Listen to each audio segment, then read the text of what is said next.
Assalamu alaikum wa rahmatullahi wa barakatuh. I'm AbdurRaheem Green.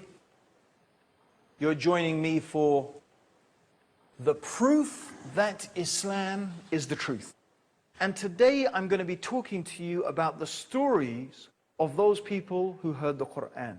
The age of Muhammad, may God's peace and blessings be upon him, was a time when the Arabs were at the peak of their linguistic abilities. Indeed, one of the finest poems ever composed in the Arabic language was done at the time of the Prophet Muhammad sallallahu alaihi wasallam by a man who was contemporaneous to the Prophet. His name was Labaid ibn Rabia.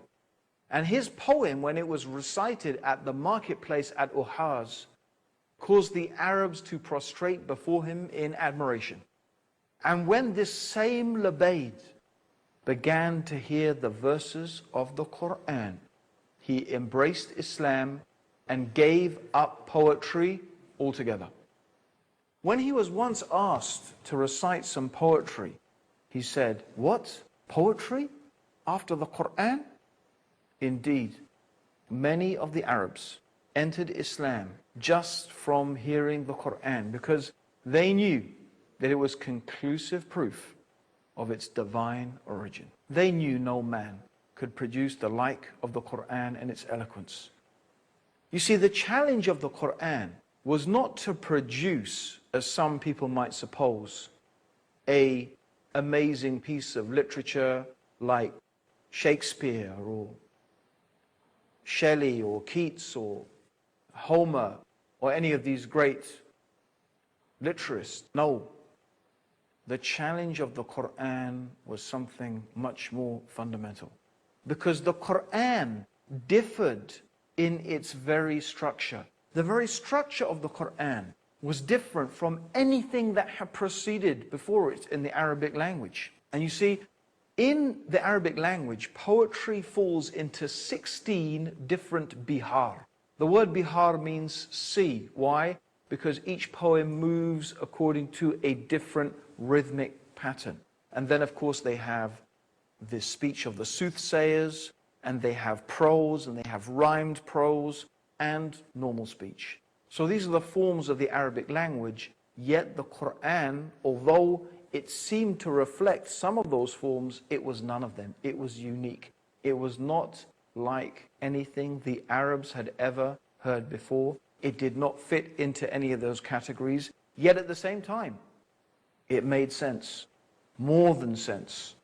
It was the peak of eloquence. And this is what made the Quran inimitable. And so the Arabs, the pagan Arabs, who when they heard this message of the Prophet Muhammad, may God's peace and blessings be upon him, the message that they should give up the worship of all the created things. They should not worship idols, they should not worship people, they should not worship each other. Rather, they should pray to and worship only the one God. This was the message of Muhammad, and this was the message of all of the prophets. When they heard this message, many of them did not like what they were hearing. They started to rebel. Mostly the rich and the powerful people, because in their mind, it was challenging their self-interest. The Kaaba was the center of pilgrimage for all the people in Arabia. They used to come to the Kaaba, and a tribe that was in charge of the sacred precincts around the Masjid al-Haram, the sacred mosque, the Kaaba and its surroundings, was known as the Quraysh, and they were the most respected tribe in Arabia at the time. Indeed, the Prophet Muhammad sallallahu alaihi wasallam, may Allah's peace and blessings be upon him, himself was from the Quraysh. The Quraysh was a large tribe, and the Prophet sallallahu alaihi wasallam was from Bani Hashim, which was a sub-tribe of the tribe of the Quraysh. However, the Quraysh collectively were in a state of despair about this message of the Prophet Muhammad. How can he make all the idols into one God? How can he make all of these into the worship of the one God? They imagined that if this happened and the idols were removed and the Kaaba was only to worship one God, who would come to the Kaaba, who would come to Mecca, who would perform pilgrimage. Actually, really what they had in their mind was their own material self-interest, not truth, not the reality of whether Muhammad was a prophet or not. This is not what they were interested in. In fact, one of the uncles of the Prophet Muhammad, he said, look, your tribe has looked after the pilgrims and our tribe looked after the pilgrims. Your tribe did this good action and our tribe did this good action. Now you say you are a prophet? How can we compete with this? In other words, he was admitting that his refusal to follow Islam was based purely upon his tribal allegiance. What a stumbling block to truth. What a disastrous path they were following. So they got together. What are we going to do? How are we going to combat this Quran, this amazing speech that enticed, that enchanted its listeners? So Alqamah ibn Abdul Manaf, he said in a gathering of the Quraysh leaders, O Quraysh, a new calamity has befallen you. When Muhammad was a young man, he was the most liked among you, the most truthful in speech and the most trustworthy, until when you saw the gray hairs on his temple, he brought you his message. You said, he's a sorcerer, he's a magician. But he is not. For we have seen such people and their spitting and their knots. You said he was a soothsayer. But we have seen those people and their behavior, and we have heard their rhymes. And you said he's a poet. But he's not a poet. For what we know every type of poetry. You said he was possessed. But he's not possessed. We've seen the possessed people, and he shows no signs of their gasping and whispering and delirium. O men of Quraysh, look to your affairs, for by Allah, a serious thing has befallen you. Well, the Quraysh didn't know what to say. They tried all types of different things. They called the Prophet a soothsayer. They called him a magician. They called him a poet. They called him possessed. But none of these things were sticking. People didn't believe it because when they met the Prophet Muhammad, they knew that he wasn't like any of those things. So what they decided was that they were going to tell the people the magic of his speech turned a man away from his father, wife, brother, family, and tribe. This is what they said. And of course, in a sense, that was true. In a sense, the message that there is nothing worthy of worship except the one God was something very revolutionary, very different. It was something that separated the people who worshipped the one God from the people who worshipped others than the one God. So this is their claim. This is what they decided to say. The magic of his speech turned a man away from his father, his brother, his wife, his family. And then Abu Lahab. Abu Lahab was one of the uncles of the Prophet Muhammad sallallahu alaihi wasallam. And Abu Lahab would wait on the roadways into Mecca in the Hajj season. Now the Hajj is the pilgrimage, the annual pilgrimage. And that Hajj has been going on for thousands of years. Even before the time of the Prophet Muhammad, the Arabs used to make Hajj to Mecca. But the Hajj had become corrupted with idol worship over the years. But the people still used to come from all over Arabia to the Hajj, and this was the source of the wealth of the Quraysh, that of course they were so frightened that the message of Islam was going to destroy. I mean, as a side point, look how many people are going to Mecca today. They didn't suffer because of it, did they? Anyway, he went, Abu Lahab, and he used to go and warn people. He used to say, watch out. Be careful of this man, Muhammad. You know, he's my nephew. I know. Don't listen to him. He's got this speech that if you listen to it, even if you listen to it, you'll be fallen under its spell. Now there was a man. His name was Tufail ibn Amr. Now Tufail was the chief of the Daws tribe. He was the chief of a whole tribe. And he himself was a very distinguished poet. So he was an important man in society, the chief of his tribe. He was a poet, and he was on his way to Hajj. And as he arrived in Mecca, he was accosted by one of these Meccans, telling him all these stories, warning him, said, Muhammad this, Muhammad that, watch out for this man. He's so dangerous, you have to watch out for him. So this is what they were saying. Now I'm going to tell you the rest of his story after the break. Don't go away. Come back, listen to us, listen to this amazing story of Tufail ibn Amr and how he became Muslim by listening to the Quran.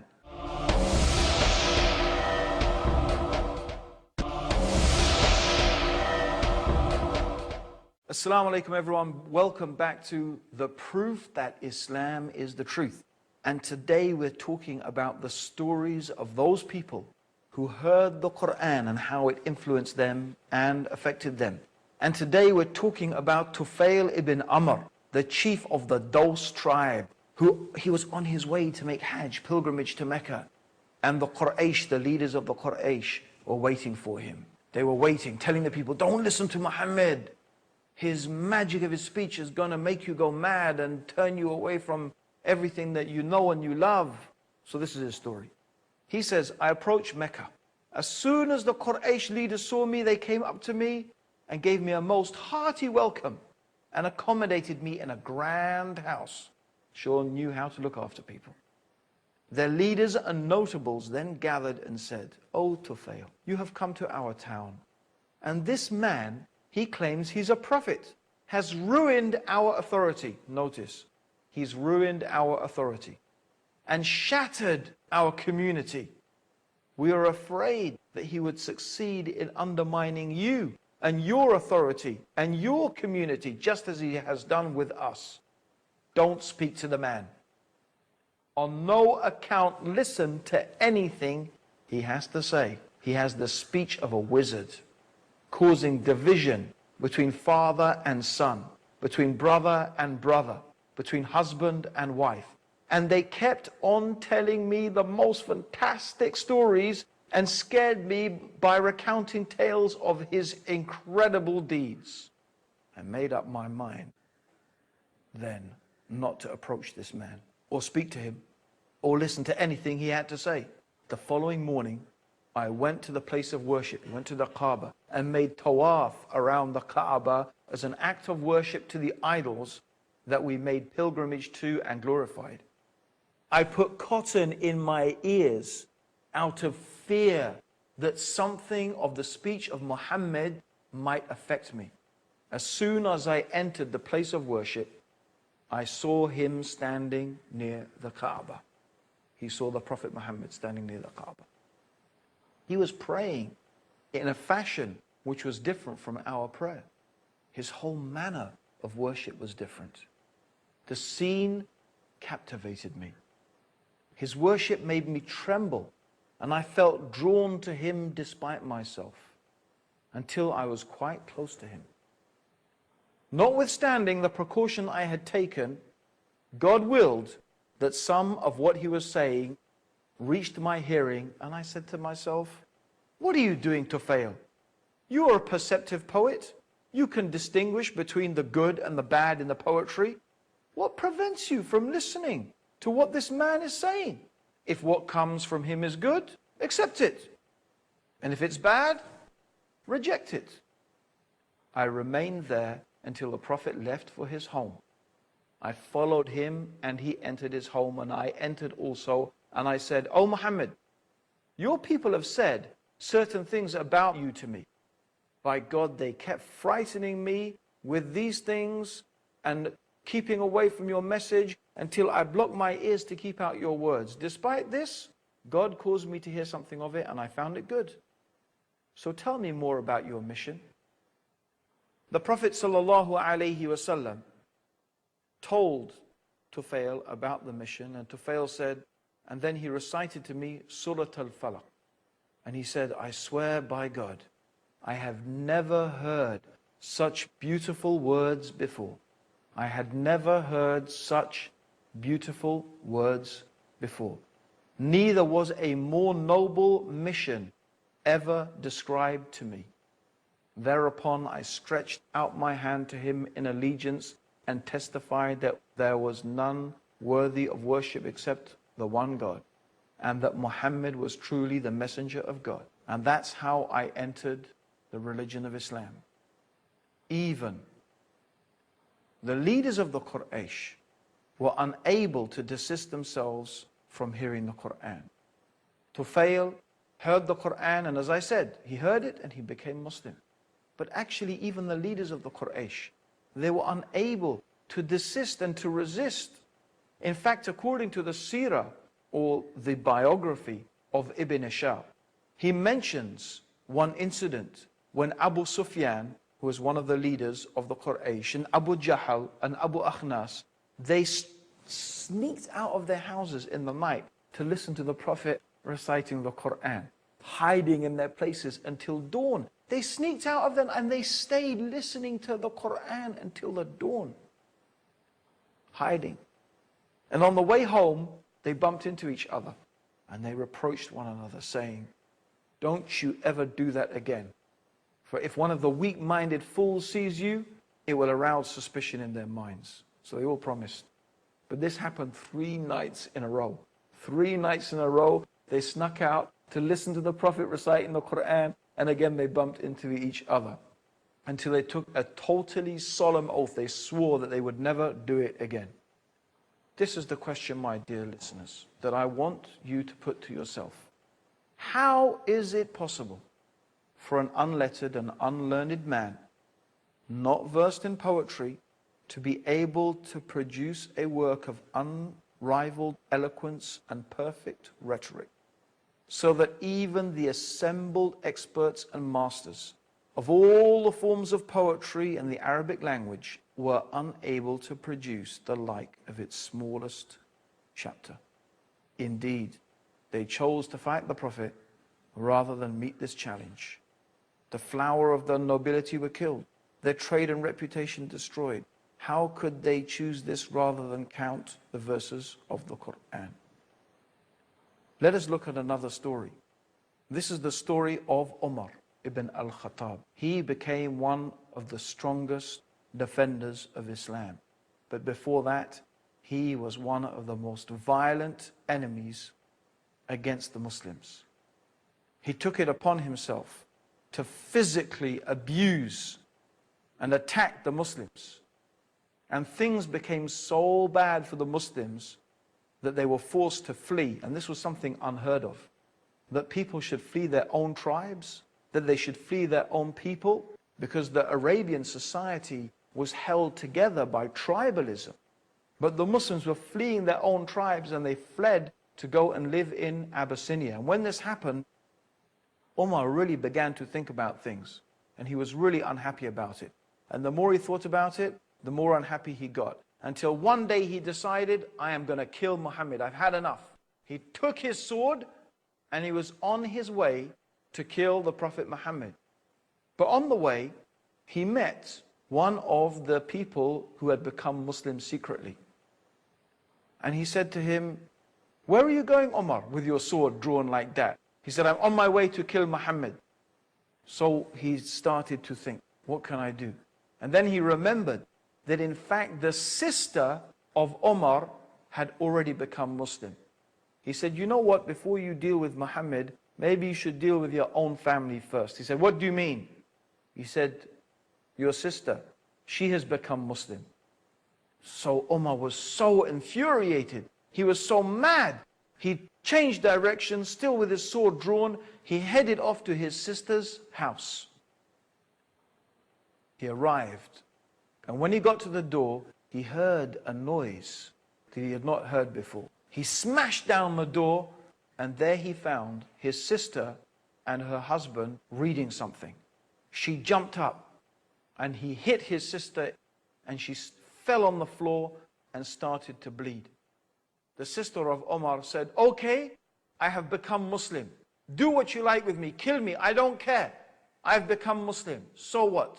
And when Umar saw his sister lying there, bleeding and so vigorous and defending herself and not even afraid to die, he calmed down. He said, "My sister, what is that you are reading?" She said, "They are the verses of the Quran, the speech of God, the words of Allah." He said, "Let me see it."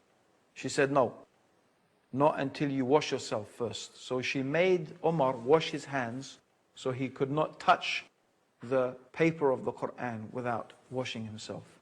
And then he sat down and he began to read. And as he read, and as he read, and as he read, the Quran began to enter his heart. He put the Quran down and he went off. He went to the place where the Prophet Muhammad sallallahu alaihi wasallam was. "Where is Muhammad?" he said. Their people were saying, "Muhammad, it is Umar. He has come." The Prophet said, "Let him in." Umar came. He said, "O Muhammad, I testify and bear witness that there is nothing worthy of worship except the one God, Allah, and I bear witness that Muhammad is the messenger of Allah." And this is how one of the strongest and most vigorous opponents of Islam, Umar, became one of the most strongest and vigorous defenders of Islam. And he is famous until today for his justice and for his piety and for his standing up for the truth. It's another story of another person who embraced Islam just from hearing the beautiful words of the Quran. How much more do you need in order to be convinced that Islam is the truth? You need to hear more stuff? Well, there is more. Join us in our next episode for more amazing evidences of the divine origin of the Quran and for the proof that Islam is the truth. Until then, Assalamu alaikum wa rahmatullahi wa barakatuh.